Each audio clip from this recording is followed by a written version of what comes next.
ఈ వీడియోలో మనం APPG set life sciences question paper part 2 అనేది చూస్తున్నాం. పార్ట్ 1లో మనం 1 to 35 క్వశ్చన్స్ అనేవి ఎక్స్ప్లెయిన్ చేయడం జరిగింది. ఈ యొక్క పార్ట్ 2లో 36 to 70 క్వశ్చన్స్ అనేవి ఎక్స్ప్లెయిన్ చేయడం జరుగుతుంది. ఎవరైతే మొదటిసారి ఈ వీడియోని చూస్తున్నారో వారు పార్ట్ 1 చూశాక పార్ట్ 2 చూడడం మంచిది. పార్ట్ 1 నుంచి పార్ట్ 2కి డైరెక్ట్గా మీరు 70 క్వశ్చన్స్ అనేవి ఇక్కడ చూడవచ్చు అనమాట. ఇక్కడ పార్ట్ 2లో నెంబర్ 36 క్వశ్చన్ అనేది చూద్దాం. Trichoderma harzianum is used for. Trichoderma harzianum dash కొరకు ఉపయోగించబడుతుంది అంటే biocontrol agent against fungal pathogens. ఈ ఫంగల్ ప్యాథోజన్స్ అంటే ఈ ప్యాథోజన్ అంటే వ్యాధికారకం, అంటే వ్యాధి కలిగించే జీవి ఏదైతే ఉందో దాన్ని ప్యాథోజన్ అంటారు. సో ఫంగల్ ప్యాథోజన్ అంటే ఫంగస్ ద్వారా ఫంగల్ వ్యాధులు ఏవైతే ఉన్నాయో వాటిని కంట్రోల్ చేయడానికి ట్రైకోడర్మా హర్జియానం అనేది వాడతారనమాట. సో ఇప్పుడు ఫంగల్ డిసీజ్ ప్లాంట్లో ఏదన్నా వస్తే ఈ యొక్క ట్రైకోడర్మా హర్జియానం స్ప్రే చేస్తే ఈ యొక్క ఫంగల్ డిసీజ్ అనేది కంట్రోల్ అవుతుంది అనమాట. Next question, which of the following is renewable form of energy? కింది వాటిలో ఏది పునరుత్పాదక శక్తి రూపం? నేను సిలబస్లో చెప్పినప్పుడు రెన్యూవబుల్, నాన్ రెన్యూవబుల్ అని చెప్పాను. సో ఇక్కడ ఏంటంటే మరలా ఉపయోగించుకునే ఎనర్జీ ఏదైతే ఉందో దాన్ని రెన్యూవబుల్ ఎనర్జీ అంటారనమాట. సో ఇక్కడ crude oil, wood, animal waste అనేది మరలా ఉపయోగించుకోలేం, కానీ విండ్ మిల్ అనేది ఉపయోగించుకోవచ్చు. విండ్ మిల్ అంటే గాలిమర అని అర్థం. సో మనం టీవీలో చూస్తాం, రౌండ్గా తిరుగుతాయి పెద్ద పెద్ద ఫ్యాన్స్. సో వాటిని విండ్ మిల్ అంటారు. వీటి ద్వారా గాలి ద్వారా అవి తిరిగినప్పుడు వాటి నుంచి ఎలక్ట్రిసిటీ అనేది మనకి ప్రొడ్యూస్ అవుతుంది. సో ఆ కరెంట్ని పవన విద్యుత్ అంటాం మనం. ఈ యొక్క పవన విద్యుత్ని మనం వాడుకుంటాం అన్నమాట. Next question, a solar cell is a device that converts the solar energy into. సౌరఘటం అనేది సౌరశక్తిని డాష్గా మార్చే పరికరం. సో ఏంటంటే సోలార్ మీకు తెలుసు, అందరికీ ఇంటి పైన పెట్టేస్తారు. సో సోలార్ ఎందుకంటే ఈ యొక్క సూర్యరశ్మి నుంచి వచ్చే సూర్యకిరణాలను ఈ సోలార్ గ్రహించి దాన్ని ఎలక్ట్రిసిటీగా మారుస్తుంది. సో ఆన్సర్ వచ్చేసి ఎలక్ట్రికల్ పవర్. సోలార్ అనేది ఎలక్ట్రికల్ పవర్ని ఇస్తుందన్నమాట. Next question, soil conservation is the process of. నేల పరిరక్షణ డాష్ ప్రక్రియ. కన్జర్వేషన్ అంటే ప్రొటెక్ట్ చేయడం అనమాట. సాయిల్ని ప్రొటెక్ట్ చేసేది ఏంటంటే ఇక్కడ చూడండి, ఆన్సర్ వచ్చేసి protection of soil from erosion. Erosion అంటే క్రమక్షయం. ఇక్కడ మృత్తికా క్రమక్షయం నుంచి మనం ప్రొటెక్షన్ ఇవ్వడానికి ఈ యొక్క సాయిల్ కన్జర్వేషన్ అనేది యూజ్ చేస్తాం. Next question, dash is an example of biogas. బయోగ్యాస్కి ఉదాహరణ ఏంటంటే బయోమీథేన్. జనరల్గా గ్యాస్ నుంచి మీథేన్ అనేది ప్రొడ్యూస్ అవుతుంది, కానీ ఇక్కడ బయోగ్యాస్ అంటున్నాం కాబట్టి ఆన్సర్ వచ్చేసి biomethane. Dash are carbohydrates which cannot be hydrolysed further. కార్బోహైడ్రేట్లు వీటిని మరింతగా హైడ్రోలైజ్ చేయలేము అంటే మోనోసాకరైడ్లు. ఇక్కడ చూడండి, మోనోసాకరైడ్ అంటే ఓన్లీ ఒకే ఒక కాంపోనెంట్ అనేది ఉంటుంది. హైడ్రోలైజ్ అంటే వాటర్, జల విద్యుత్ శక్తి ఉంటుంది కదా. సో మరలా ఇక్కడ హైడ్రోలైజ్ చేయడం అనేది ఇక్కడ కుదరదు అనమాట. ఓన్లీ ఒకే ఒక కాంపౌండ్ అనేది దీంట్లో ఉంటుంది కాబట్టి ఇక ఈ కార్బోహైడ్రేట్స్లో ఎక్కువ మోనోసాకరైడ్స్, డైసాకరైడ్స్, పాలీసాకరైడ్స్, ఒలిగోసాకరైడ్స్ అనేది 4 ఫామ్స్ ఉంటాయి. సో ఈ యొక్క 4 ఫామ్స్లో ఇక మోనోసాకరైడ్స్ అనేవి హైడ్రోలైజ్ అనేది చేయలేమన్నమాట. Next question, the excess carbohydrates are stored as dash in the human body. అదనపు కార్బోహైడ్రేట్లు మానవ శరీరంలో డాష్గా నిల్వ చేయబడతాయంటే గ్లైకోజన్.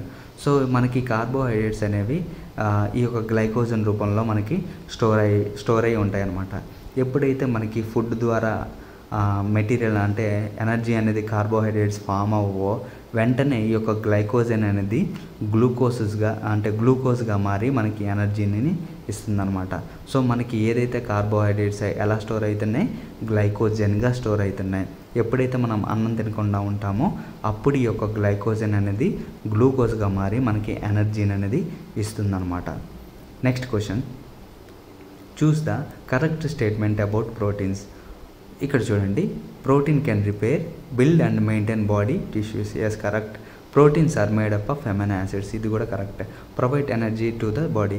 సో ఇక్కడ చూడండి, ప్రోటీన్ల గురించి సరైన ప్రకటన ఎంచుకోవాలి. ప్రోటీన్లు శరీర కణజాలాలను రిపేర్ చేయగలదు, నిర్మించగలదు మరియు నిర్వహించవచ్చు.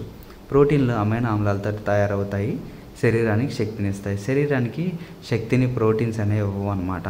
సో కార్బోహైడ్రేట్స్ ఇస్తాయి. సో ఇక్కడ చూడండి, బోత్ ఏ అండ్ బి అనేది correct. Next 44 question, dash serves as building blocks of proteins. So ఇక్కడ డాష్ ప్రోటీన్ల బిల్డింగ్ బ్లాక్స్గా పనిచేస్తుంది, అంటే అమైనో యాసిడ్స్. ఈ యొక్క ప్రోటీన్స్లో అమైనో యాసిడ్స్ అనేవి ఫామ్ అవుతాయి. ఈ అమైనో యాసిడ్స్ ద్వారానే ఈ ప్రోటీన్స్ అనేవి ఫామ్ అవుతాయి. కాబట్టి బిల్డింగ్ బ్లాక్ ఆఫ్ ప్రోటీన్ అంటే ఆన్సర్ వచ్చేసి అమైనో యాసిడ్. మీరు చాలాసార్లు వినే ఉంటారు ఈ యొక్క బిట్, ఇది very very important bit. Next question, choose the aromatic amino acids from the following. కింది వాటిలో ఏరోమాటిక్ అమైనో ఆమ్లాలను ఎంచుకోండి. సో ఇక్కడ చూడండి, tyrosine, tryptophan and phenylalanine. So ఇది ఆన్సర్ అనమాట. సో ఇక్కడ చూడండి, ఏరోమాటిక్ అమైనో యాసిడ్స్ అంటే అమైనో యాసిడ్స్ ద్వారా మనకి ప్రోటీన్ అనేది ఫామ్ అవుతుంది. ఇక్కడ ఏరోమాటిక్ అమైనో యాసిడ్స్ అంటే ఈ మూడింటిని కలిపితే మనకి ఏరోమాటిక్ అమైనో యాసిడ్స్ అనేవి ఫామ్ అవుతాయి. ఏది? Tyrosine, tryptophan, phenylalanine. ఈ మూడింటిని కలిపి ఏరోమాటిక్ అమైనో యాసిడ్స్ అంటారు అనమాట. ఈ యొక్క ఏరోమాటిక్ అమైనో యాసిడ్స్ అనేవి ప్రోటీన్ ఫార్మేషన్లో ఉపయోగపడతాయి అన్నమాట. Next question, dash is catalyzed by lyase enzyme. Dash lyase enzyme ద్వారా ఉత్ప్రేరకమవుతుంది. సో ఇక్కడ చూడండి, ఆన్సర్ వచ్చేసి బ్రేకింగ్ ఆఫ్ బాండ్స్, బంధాల విచ్ఛిన్నం అనేది జరుగుతుంది. సో లయేజ్ ఎంజైమ్ అనేది ఏం చేస్తుందంటే ఈ యొక్క ఫుడ్, మనం ఏదైతే ఫుడ్ తీసుకుంటామో దాంట్లో ఉండే ఫ్యాట్స్ ఏవైతే ఉన్నాయో ఆ ఫ్యాట్స్ని ఆ ఫ్యాట్ బాండ్స్ని బ్రేక్ చేస్తుంది అనమాట. సో లయేజ్ ఎంజైమ్ అనేది ఏం చేస్తుంది? ఈ యొక్క బంధాలని విచ్ఛిన్నం చేస్తుంది, బ్రేకింగ్ బాండ్స్ని చేస్తుంది. లయేజ్ ఎంజైము మనం తీసుకున్న ఫుడ్లో ఉండే ఆ ఫ్యాట్ అనేది ఏదైతే ఉందో వాటిని బ్రేకింగ్ చేస్తుంది అనమాట, బాండ్స్ని బ్రేక్ చేస్తుంది.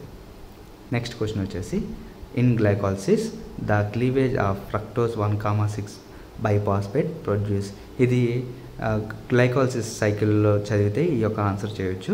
గ్లైకాలసిస్లో ఫ్రక్టోజ్ 1,6 బిస్ఫాస్ఫేట్ యొక్క చీలిక డాష్ ఉత్పత్తి చేస్తుందంటే and aldose and ketose. Aldose మరియు కీటోస్ అనేవి ఉత్పత్తి చేస్తాయి అన్నమాట. 1,6 బిస్ఫాస్ఫేట్ అనేది ఆల్డోస్ మరియు కీటోస్ని ఉత్పత్తి చేస్తుంది. Next question, glycolysis is a metabolic pathway which converts dash. Glycolysis అనేది జీవక్రియ మార్గం, ఇది డాష్ని మారుస్తుందంటే గ్లూకోజ్ ఇంటూ పైరువిక్ యాసిడ్. మీరు గ్లైకాలసిస్ చదివితే మీకు ఈజీగా ఫస్ట్ గ్లూకోజ్ అనేది చివరిగా ఏమవుతుంది? పైరువిక్ యాసిడ్గా మారిపోతుంది అన్నమాట. Next question, the enzyme ఎస్టైల్ 1 coenzyme A is generated by dash pyruvate. ఎస్టైల్ coenzyme ఏ అనే ఎంజైమ్ పైరువేట్ యొక్క డాష్ ద్వారా ఉత్పత్తి అవుతుందంటే ఆక్సిడేటివ్ డికార్బాక్సిలేషన్. మీరు గ్లైకాలసిస్ చదివితే ఈ యొక్క 3 క్వశ్చన్స్ అనేవి మనం ఆన్సర్ చేయొచ్చు. నెక్స్ట్,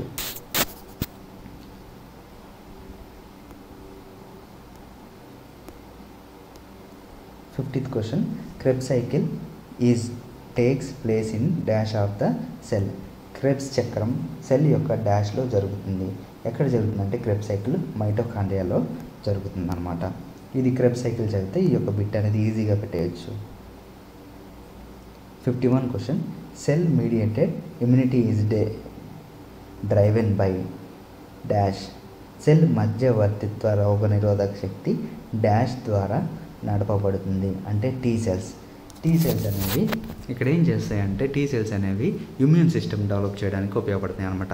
మనకి క్యాన్సర్ వంటి రోగాలు ఏవైతే వస్తాయో వాటి నుంచి ఈ యొక్క టీ సెల్స్ అనేవి మనకి ఇమ్యూన్ సిస్టాన్ని మనకి డెవలప్ చేస్తాయి అనమాట. సెల్ అంటే మనకి ఇమ్యూనిటీ రావడానికి ఈ యొక్క టీ సెల్స్ అనేవి చాలా ఇంపార్టెంట్. ఈ బిట్ చాలా important. Dash is the ability of an organism that fights against infectious pathogens.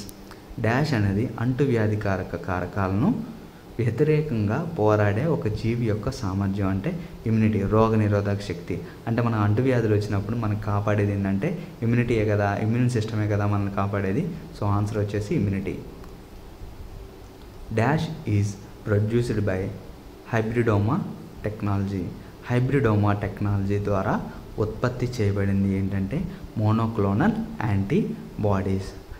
Monoclonal antibodies అంటే ఇవి ఏం చేస్తాయంటే ఏదైనా ఒక పర్టికులర్ డిసీజ్ని ఏదైతే ఉందో వాటికి యాంటీబాడీస్ని తయారు చేస్తాయి. అంటే ఒకటే ఏదైనా ఒక డిసీజ్ వస్తే, ఫర్ ఎగ్జాంపుల్ మనకి ఫీవర్ వస్తే ఆ ఫీవర్కి ఏదైతే ఉందో టాబ్లెట్ అది యాంటీబాడీస్ని ప్రొడ్యూస్ చేస్తుంది. దాన్ని మోనోక్లోనల్ యాంటీబాడీస్ అని మనం చెప్పుకోవచ్చు అనమాట.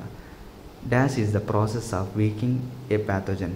డాష్ అనేది వ్యాధికారకాన్ని బలహీనపరిచే ప్రక్రియ అంటే అటెన్యూషన్ అంటే క్షీణత. మనం ఏదైతే ప్యాథోజన్ వచ్చిన తర్వాత మనకి తగ్గిపోవాలంటే అది క్షీణించాలి కదా. సో టీకా వేయడం ద్వారా అవ్వదన్నమాట. సో ఇమ్యునైజేషన్ కూడా అవ్వదు. సో ఇక్కడ ఏం అడిగారంటే dash is the process of weakening of pathogen. Pathogen అనేది రోజుగా డిక్రీజ్ అయిపోతుంది అనమాట. సో ఆ వీకింగ్ ప్రాసెస్ని ఏమంటారంటే క్షీణత, అటెన్యూషన్ అంటారనమాట. Next question, the first vaccine developed by Louis Pasteur was against. Louis Pasteur అభివృద్ధి చేసిన మొదటి టీకా డాష్కి వ్యతిరేకంగా ఉందంటే ర్యాబిస్ వైరస్. సో ఈయన కుక్క కాటుకు మందు కొనుక్కున్నాడు. సో ఆ కుక్క కాటు ద్వారా మనకి ర్యాబిస్ వైరస్ అనేది వస్తుందన్నమాట. ఇది చాలా చిన్నప్పటి నుంచి చదువుతున్నాం మనం. సో ఆన్సర్ వచ్చేసి rabies virus. Choose the correct statement regarding the polio vaccines. Polio వ్యాక్సిన్లకు సంబంధించి సరైన ప్రకటనను ఎంచుకోండి. సో ఇక్కడ చూడండి, both Salk and Sabin are polio vaccines. Salk మరియు సాబిన్ రెండు పోలియో టీకాలు. ఈ యొక్క డిసీజ్ గురించి చదివినప్పుడు, ఈ యొక్క పోలియో గురించి చదివినప్పుడు మనకి ఈ యొక్క వ్యాక్సిన్స్ అనేవి మనకి గవర్నమెంట్ కూడా మనకి ఇవి సాక్ అండ్ సాబిన్ అనే వ్యాక్సిన్స్ మనకి పోలియో చుక్కల ద్వారా డ్రాప్స్ ద్వారా మనకి అందిస్తున్నారన్నమాట. Next, causes hypersensitivity to an allergen. ఒక అలర్జీకి హైపర్ సెన్సిటివిటీని కలిగిస్తుంది అంటే improper functioning of immune system, రోగనిరోధక వ్యవస్థ యొక్క సరికాని పనితీరు. సో హైపర్ సెన్సిటివిటీ అంటే ఇప్పుడు మీరు ఏదైనా మీ బాడీలో ఏదైనా వచ్చినప్పుడు ఆటోమేటిక్గా అంటే ఈ యొక్క ఇమ్యూన్ సిస్టమ్ ఏదైతే ఉందో ఇమ్యూన్ సిస్టమ్ అనేది ఎక్కువగా ఏమవుతుందంటే రిలీజ్ అవుతుందన్నమాట. సో ఎక్కువగా ఈ యొక్క ఇమ్యూన్ సిస్టమ్ అనేది డెవలప్ అవ్వడం వల్ల మనకి ప్రాబ్లమ్స్ అనేవి వస్తాయి అన్నమాట. సో ఇక్కడ చూడండి, ఒక అలర్జీకి హైపర్ సెన్సిటివిటీని కలిగిస్తుందంటే ఇంప్రాపర్ ఫంక్షనింగ్ అంటే ఇక్కడ ఏంటి, ప్రాపర్గా ఉంటే ఏంటి హైపర్ సెన్సిటివ్ అనేది కామన్గా అంటే సమంగా ఉంటే అది నార్మల్ అనమాట. ఇక్కడ ఏమవుతుంది, ఎక్కువ పెరగడం వల్ల ఏమవుతుందంటే ఇంప్రాపర్ ఇమ్యూన్ సిస్టమ్ అనేది డెవలప్ అవుతుంది. దానివల్ల మనకి అలర్జీస్ అనేవి ఫామ్ అవుతాయి. Next question, which of the following is an allergic response due to pollen and spores. కింది వాటిలో పుప్పొడి మరియు బీజాంశం కారణంగా కలిగే అలర్జీ ఫలితం ఏంటంటే హే ఫీవర్. ఈ యొక్క గాలిలో ఉండే పుప్పొడి మరియు బీజాంశాలు ఏవైతే ఉన్నాయో అవి డైరెక్ట్గా మనకి బాడీలో వెళ్ళడం ద్వారా మనకు మీకు తెలుసు గవత బిళ్ళలు వచ్చేసి జ్వరం తగ్గుతుంది. సో దాన్నే ఇక్కడ మనం హే ఫీవర్ అన్నాం. సో ఆన్సర్ వచ్చేసి hay fever. Humoral immunity is governed by. Humoral రోగనిరోధక శక్తి డాష్ ద్వారా నియంత్రించబడుతుంది అంటే ఇక్కడ ఆన్సర్ వచ్చేసి బి లింఫోసైట్స్. ఇక్కడ రోగనిరోధక శక్తి అన్నప్పుడు ఇందాకలా టీ సెల్స్ అనేవి చెప్పాను. సో టీ సెల్స్ తర్వాత లోపల ఇంటర్నల్గా బి లింఫోసైట్స్ కూడా ఉంటాయి అన్నమాట. ఇవి ఏంటంటే రోగనిరోధక శక్తి అంటే మనకి ఇమ్యూన్ సిస్టమ్ ఏదైతే ఉందో ఆ ఇమ్యూన్ సిస్టమ్ని ఇది కంట్రోల్ చేస్తుంది అనమాట. సో దీన్ని B lymphocytes. Immune is governed by humoral immunity is governed by B lymphocytes అనమాట. Next question, dash is cysteine rich cationic peptides which are produced by immune and epithelial cells. Dash అనేది cysteine అధికంగా ఉండే కాటానిక్ peptides. ఇవి రోగ నిరోధక మరియు epithelial కణాల ద్వారా ఉత్పత్తి చేయబడతాయి అంటే డిఫెన్సిన్స్. ఈ యొక్క డిఫెన్సిన్స్ అనేవి ఏంటంటే ఇక్కడ చూడండి, ఇక్కడే ఈ క్వశ్చన్లోనే ఆన్సర్ అనేది మనకు ఉందన్నమాట. ఇమ్యూన్ అండ్ ఎపిథీలియల్ సెల్స్ అన్నమాట. సో ఇవి ఏం చేస్తున్నాయి అంటే డిఫెన్సిన్స్ అనేవి ఏంటంటే ఎక్కువగా మనకి ప్రొటెక్ట్ చేస్తుంది అనమాట. ఇమ్యూన్ సిస్టమ్ని ఇవి ప్రొటెక్ట్ చేస్తూ ఉంటాయి అన్నమాట. నెక్స్ట్ క్వశ్చన్ వచ్చేసి 61. Dash is used in electron microscope. మనం ఎలక్ట్రాన్ మైక్రోస్కోప్ చూసినప్పుడు ఎలక్ట్రాన్ మైక్రోస్కోప్లో డాష్ ఉపయోగించబడుతుంది. ఏం ఉపయోగించబడుతుందంటే both electron beams and magnetic field. Electron beam వాడతాము, మ్యాగ్నెటిక్ ఫీల్డ్స్ రెండు వాడతాం. మనం ఈ యొక్క మైక్రోస్కోప్ చూసినప్పుడు బీమ్ అనేది కింద ఉంటుంది, అలాగే మ్యాగ్నెటిక్ ఫీల్డ్ అనేది మధ్యలో ఉంటుంది. సో ఇలా పార్ట్స్ మనం చదివినప్పుడు ఈ యొక్క ఆన్సర్ అనేది మనం ఈజీగా పెట్టవచ్చు. Which of the following is the principle of centrifugation. మనం సెంట్రిఫికేషన్ అనేది సెడిమెంటేషన్కి వాడతాం అనమాట. మామూలుగా ఇది వడపోత ప్రక్రియ. జనరల్గా మనం వాటర్ని వేరు చేయవచ్చు, కానీ లోపల ఉన్న డస్ట్ పార్టికల్స్ అలాగే బ్లడ్లో ఉన్న ఆ యొక్క పార్టికల్స్ని వేరు చేయాలంటే ఈ యొక్క సెంట్రిఫికేషన్ అనేది చాలా ఇంపార్టెంట్ అనమాట. సో ఈ సెంట్రిఫికేషన్ వాడి మనం ఆ యొక్క డస్ట్ పార్టికల్స్ ఏవైతే ఉన్నాయో వాటిని మనం సపరేట్ చేయవచ్చు. కిందకి అవక్షేపణం అనేది జరుగుతుంది. మనం ఒక ఫ్లాస్క్లో వాటర్ తీసుకొని మనం బురద నీళ్ళు తీసుకొని పెడితే ఒక కొద్దిసేపటికి ఏమవుతుంది, కిందకి అవక్షేపం అనేది ఒక తేట అనేది కింద ఉంటుంది చూసారా, దాన్నే సెడిమెంటేషన్ అంటారనమాట. Next, in dash the stationary phase held in narrow tube and the mobile phase is forced through it under pressure. డాష్లో స్థిరమైన దశ ఒక ఇరుకైన ట్యూబ్లో మొబైల్ దశను ఒత్తిడికి గురిచేసి బయటకు పంపుతుందంటే కాలమన్ క్రోమటోగ్రఫీ. ఇక్కడ చూడండి, ఈ క్రోమటోగ్రఫీ కూడా సపరేషన్ టెక్నిక్సే అనమాట. సో ఇక్కడ ఏంటంటే మనకి 3 రకాల పదార్థాలనే ఉన్నాయి. ఒకటి మనకి ఘన పదార్థాలు, ద్రవ పదార్థాలు, అలాగే వాయు పదార్థాలు. ఈ 3 పదార్థాలను సపరేట్ చేయడానికి క్రోమటోగ్రఫీ అనేది మనం యూజ్ చేస్తామన్నమాట. సో ఇక్కడ చూడండి, ఇక్కడ ఏమన్నారు, ట్యూబ్స్ అంటే తెలుసు కదా, కాలమ్స్ అని అంటాము. సో ట్యూబ్స్ ద్వారా చేస్తున్నారు కాబట్టి దీన్ని ఏమంటారంటే కాలమన్ క్రోమటోగ్రఫీ. ఆన్సర్ వచ్చేసి కాలమన్ క్రోమటోగ్రఫీ. నెక్స్ట్ క్వశ్చన్ వచ్చేసి electrophoresis is a dash which based on the migration of charged species under the influence of electric field. Electrophoresis అనేది డాష్ ఇది విద్యుత్ క్షేత్రం ప్రభావంతో చార్జ్ చేయబడిన జాతుల వలసల ఆధారంగా ఉంటుందంటే సపరేషన్ మెథడ్, విభజన పద్ధతి. సో ఎలక్ట్రోఫోరెసిస్ అంటే మనం ఎలక్ట్రో అంటే ఏంటంటే కరెంట్ ఇచ్చి మనం డిఎన్ఏ మరియు ఆర్ఎన్ఏ మరియు ప్రోటీన్స్ని సపరేట్ చేస్తాం అనమాట. సో ఈ యొక్క ప్రాసెస్ ఏదైతే ఉందో దాన్నే ఎలక్ట్రోఫోరెసిస్ అంటారు. దీంట్లో జెల్ అనేది కూడా యూజ్ చేస్తారనమాట. అలా యూజ్ చేస్తే దాన్ని జెల్ ఎలక్ట్రోఫోరెసిస్ అంటారు. సో ఇక్కడ ఏంటంటే విభజన పద్ధతి, సపరేషన్ మెథడ్. ఎలక్ట్రోఫోరెసిస్ అనేది ఒక సపరేషన్ మెథడ్ అనమాట. నెక్స్ట్ క్వశ్చన్ వచ్చేసి in electrophoresis of single standard RNA or DNA dash type of a gel is used. ఇందాక చెప్పాం కదా డిఎన్ఏ ఆర్ఎన్ఏని వేరు చేస్తామనేసి. చూడండి, సింగిల్ స్టాండర్డ్ ఆర్ఎన్ఏ లేదా డిఎన్ఏ యొక్క ఎలక్ట్రోఫోరెసిస్లో డాష్ రకం జెల్ ఉపయోగించబడుతుందంటే డీనాచురేషన్ జెల్. సో జెల్ న్యాచురింగ్ అంటున్నారు. డీనాచురేషన్ అంటే డిఎన్ఏ మరియు ఆర్ఎన్ఏని కట్ చేయడం, అంటే పీసెస్గా స్మాల్ పీసెస్గా కట్ చేస్తే వాటిని డీనాచురేషన్ అంటారనమాట. మరి ఇక్కడ చూడండి, రీనాచురింగ్ జెల్ అన్నారు. రీనాచురేషన్ అంటే మరలా కట్ చేసిన ఏవైతే ఉన్నాయో ఆ కట్ చేసిన పార్టికల్ని మరలా అంటిస్తే దాన్ని రీనాచురేషన్ అంటారు. సో డీనాచురేషన్ అంటే స్మాల్ పీసెస్గా కట్ చేయడం, రీనాచురేషన్ అంటే ఆ కట్ చేసిన పీసెస్ని మనం యాడ్ చేయడం అనమాట. Next question, dash is exhibited by the satellite DNA. Dash ఉపగ్రహ డిఎన్ఏ ద్వారా ప్రదర్శించబడుతుంది. ఈ యొక్క శాటిలైట్ డిఎన్ఏని మనం SAT డిఎన్ఏ కూడా మనం చెప్పొచ్చు. సో ఆన్సర్ వచ్చేసి హై డిగ్రీ ఆఫ్ పాలిమార్ఫిజం యొక్క అధిక స్థాయి. ఈ యొక్క శాటిలైట్ డిఎన్ఏలో ఏంటంటే, ఈ యొక్క శాటిలైట్ డిఎన్ఏ ఎలా ఉపయోగపడుతుందంటే మధ్యలో మనకు సెంట్రోమీర్స్ ఉంటాయి కదా, ఆ సెంట్రోమీర్స్ ద్వారా ఇలా యాంటీనాస్ ఫామ్ అవ్వడానికి, వాటికి స్ట్రక్చర్ని ఇవ్వడానికి ఈ యొక్క శాటిలైట్ డిఎన్ఏ ఉపయోగపడుతుంది. ఈ సిగ్నల్స్ ద్వారా మనకి ఇన్ఫర్మేషన్ అనేది ఒక క్రోమోజోమ్లో మ్యాటర్ అనేది పంపిస్తుంది. So high degree of polymorphism ఎక్కువ జరగడానికి, మార్ఫిజం జరగడానికి ఇది ఉపయోగపడుతుంది. నెక్స్ట్ క్వశ్చన్ వచ్చేసి Lamarck believed that the present giraffe as a long neck as compared to it's ancestor due to. Lamarck ప్రస్తుత జిరాఫీ దాని పూర్వీకులతో పోలిస్తే పొడవాటి మెడ ఉందని ఎందుకు నమ్మాడు అంటే ఆన్సర్ వచ్చేసి inheritance of acquired characteristics. So పొందిన పాత్రల వారసత్వం. ఇన్హెరిటెన్స్ అంటే వారసత్వం అనమాట. సో అంటే ఈయన ఏం చేశాడంటే ఇప్పుడు ప్రజెంట్ ఉన్న జిరాఫీకి పూర్వకాలంలో ఉన్న జిరాఫీకి మధ్య వాటి యొక్క క్యారెక్టర్స్, లక్షణాల మధ్య వేరియేషన్ చూశాడు. ఆ జిరాఫీని ఈ జిరాఫీని పక్కన పెట్టి చూడడం ద్వారా ఈయన ఈ యొక్క జిరాఫీకి మెడ అనేది పొడవుగా ఉందని ఈయన గుర్తించడం జరిగిందనమాట.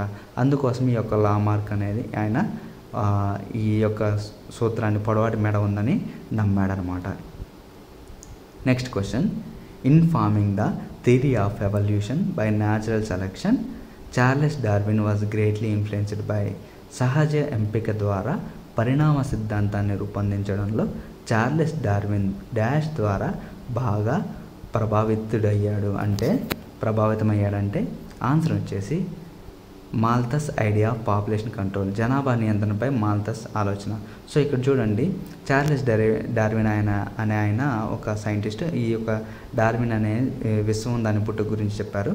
ఆయన దేనికి ఇన్ఫ్లుయెన్స్ అయ్యాడంటే జనాభా నియంత్రణపై మాల్థస్ ఆలోచన అనేది చాలా బాగుంది అనేసి ఆయన యొక్క సూత్రాలు విని ఈయన ఇన్ఫ్లుయెన్స్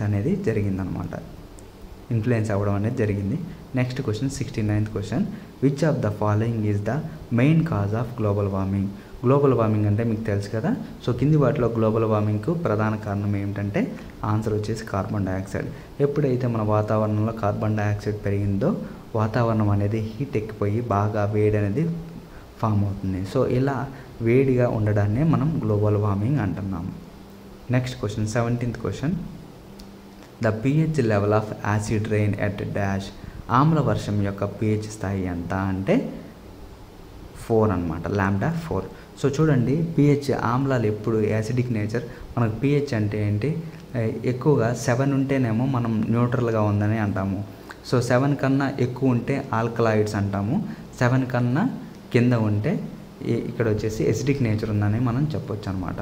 సో బేసిక్ నేచర్ అని మనం చెప్పొచ్చు. ఇంకా బేస్ కన్నా ఇంకా తగ్గిపోతే 4 కన్నా ఎక్కువ తగ్గితే దాన్ని ఎసిడిక్ నేచర్గా మనం గుర్తించవచ్చు. సో pH లెవెల్ ఎంత ఉంటుంది యాసిడ్ రెయిన్ కంటే 4 అనమాట.